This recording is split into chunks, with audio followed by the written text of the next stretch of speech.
এই যে পরিবেশ আপনি ধারণ করে এখানে আমরা প্রতি বছর এখানে এসে আমি শেষ করি তারপরে আপনি বললেন প্রতি বছরের হিসাব না। তোমরা যে ধরনের বাপ দাদা ছিলেন, মুশরিক ছিলেন, মূর্তি পূজা করলেন, তাই বলে কি হলো তোমরা যে সাহাবী ইসলামের দ্বিতীয় খলিফা হন নাই? আপনি যে বলছেন প্রতি বছরের হিসাব না, এই বছর হাকিম কমিটি সহ অত্র অঞ্চলের এই অঞ্চলটার আমরা এই অঞ্চলে আমরা থাকি, বসবাস করি, এই অঞ্চলের সবগুলা মানুষ মিলে বলছে যে এখানে আসন মদ এটা তো আমরা আসরের মতো দেখতেছি। আমরা তো এখানে কোন গান বাজনা এইটা কি শুধু মিলাদ মাহফিল করি ভাই? মিলাদ মাহফিলে কি এগুলো সাপোর্ট করে? ছিল না ভাই আমাদের সাথে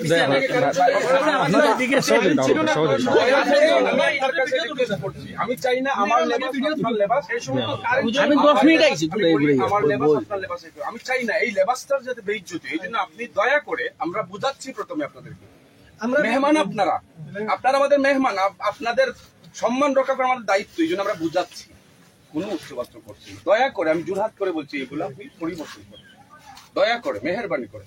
জিকির করতে হইলে ওই ফুল টুল এগুলো লাগে না। আল্লাহ এমনি ফুলটা ওনার সামনে একজন একটা বাচ্চা, ছোট বাচ্চা কিছুক্ষণ আগে। আচ্ছা আপনি খুলেন না কেন? তো এমন খুলে দেন, আপনি খুলেন না কেন? তো এটা দেখার একটা সৌন্দর্য আছে না? আমাদের কিবলা কোন দিকে? পশ্চিম দিকে। পশ্চিম দিক কোন? আপনি বসতেন কোন দিকে? আমরা তো পশ্চিম দিকে, এদিকে পশ্চিম না। না আপনার ওই যে দাঁড়ান তো, ওই যে আপনার জায়নামাজ যেটা কোন দিকে বসাছে ওইদিকে মাজার কিবলা আছে বর্তমানে। আপনি মাজারের দিকে এই যে মুখে বসেন, আপনি কামিল ফাঁস। আপনি কোথায় পাইছেন এগুলা? আমি তো নামাজ তো এখানে পড়ছি, মসজিদে পড়ছি ভাই। নামাজ পড়ে আইসা তো আমরা এখানে পড়ছি। এখন তো নামাজের জন্য এখানে বসে না, নামাজের জন্য না বসে। এখন যে বসছি এটা তো নামাজের জন্য বসি নাই ভাই। না আপনি যে যদি মুরাকাবা করে থাকেন, যদি আপনি আল্লাহর ধ্যান করে থাকেন, তাহলে তো আপনি কিবলামুখী হয়ে বসবেন।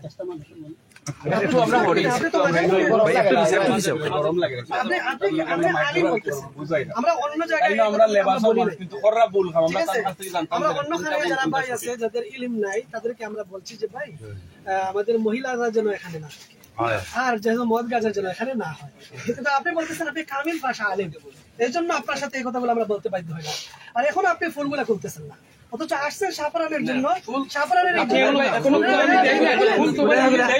সামনে একটা বাচ্চা এনে দিয়ে গেছে, তারপরে ওই যে কুসুমি রঙের কাপড়টা পরলেন, ওইটা কি কোরআন হাদিসের কোথাও আছে? পুরুষ আপনি এই যে কুসুমি রঙের যে কাপড় পরলেন, ওই কাপড়টা ওইটা কি বৈধ আপনার জন্য পরা? হাদিসে তো এই যে কাপড়টা, এই কাপড়টা কি বৈধ? পুরুষের জন্য কি বৈধ এই রঙের কাপড়?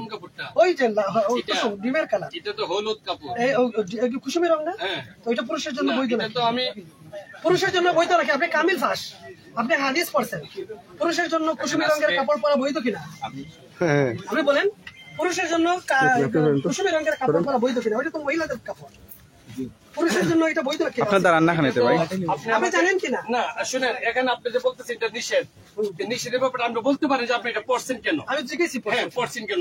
আমি আজমির শরীফ গেছিলাম, আজমির শরীফ খাদিবে আমার এটা দিয়েছে। আজমির শরীফ খাদিম কি কোরআন হাদিসের দলিল? না, এটা তো দলিল দিতে না ভাই। আমি এখানে জায়গায় গিয়েছি, আমার একজন আমাকে দিয়েছে, এই হিসেবে আমি এটা দিয়েছি।